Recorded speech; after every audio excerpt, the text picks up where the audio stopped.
Hi, my name is Matthew and I'm going to present to you the first tab of our AutoPsych app, which is called the uni-dimensional Rasch tab. Uni-dimensional because we assume that the test administered to students was focused on a single subject area, and Rasch because this is one of the statistical modeling approaches that we follow. So after you administer a test to a group of students, how might you use the data from the test to support student learning? Well, the purpose of this video is just that. In this video, I will demonstrate how we might make use of test data to support student learning. This is associated with formative use of assessment or assessment for learning. Basically, our purpose here is to match students with the questions and competencies that they might be ready to learn next with some assistance. For this short video, I will present data from a mathematics exam, including 216 students and 30 questions. 20 of the questions are simply correct or incorrect, while 10 include partial credit scoring for students who demonstrate basic and more advanced competency for each question. For this video demonstration, we assume that 1, we have designed and administered the test already. 2, we have carefully recorded and prepared the item response data in a spreadsheet. 3, we have reviewed the results of the analysis and the test and all questions function well. And 4, we have created our own spreadsheet that records the names of the students and the competencies necessary to successfully complete each question category. Let's jump to the item response data itself. As mentioned, we can see that there are 216 students and 30 questions. The app takes numeric scored data only, so we will first need to copy the names of the students and place them in our own spreadsheet. We can then remove the students from the item response matrix.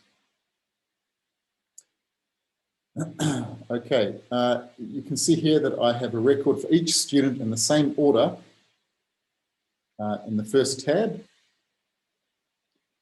These are just random names, by the way. In the second tab, I've created a list of all item score categories and the general competency necessary for students to complete that question.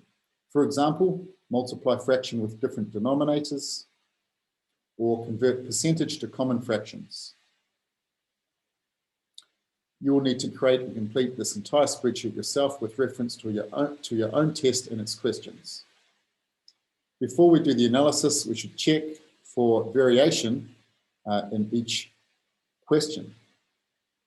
If all students get the item correct, then the analysis will not work. Similarly, if all students get the item incorrect, the analysis also won't work. When using assessment data in a formative way, we can actually consider such questions redundant. So we need to remove such questions for this analysis. Let's jump to the analysis. We can upload the data,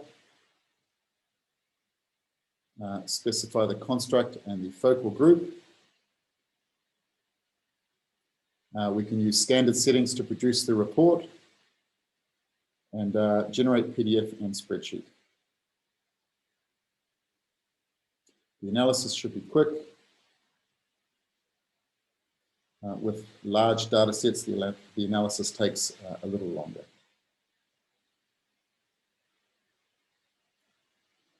So this produces a zip file. If we open the zip file, we get a general folder.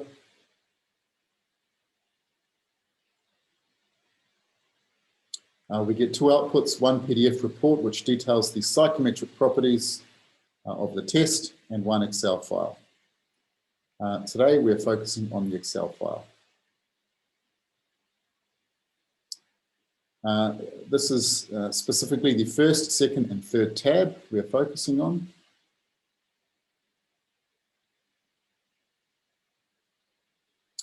Let's complete each of the 3 tabs.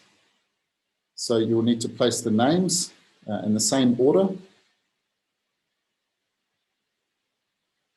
in the first tab, in the third tab. We also need to complete the competency for each question category in the second tab. So the second tab includes the ordered item thresholds, and this ranges from the simple categories to the most difficult categories at the top. We can see that this is what you get: the item names and step category, the threshold, and the competency for each question category you will need to enter yourself. So let's do the top one ourselves. Item 21.2 is recognize contexts involving conditional probability.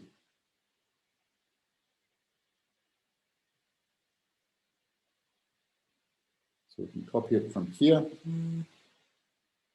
This is item 21, category 2. And we can finish it as the most difficult question. You'll need to enter competencies for each item category, that is, all rows. To note, the third tab gives us the results for each student. For formative use of assessment, we should focus on the ability estimate.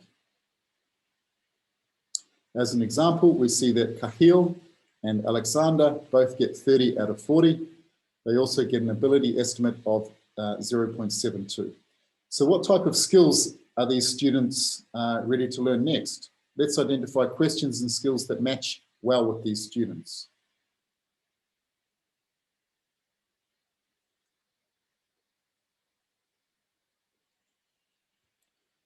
Here, these thresholds range between 0.63 and 0.85. So those two students would likely benefit from practice in distinguishing specific fractional problems.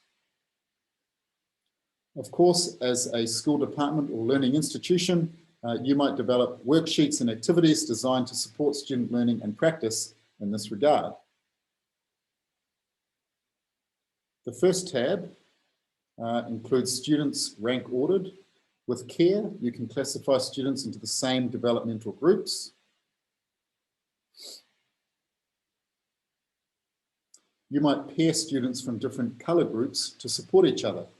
You could even share the results of the analysis with them as part of some consultation. We hope that this demonstration was useful.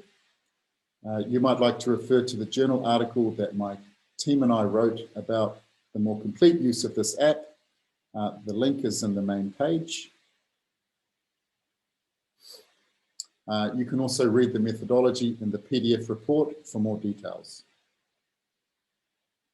If you have any questions, feel free to put them in the video below or email me if you like. Thank you for your time and all the best.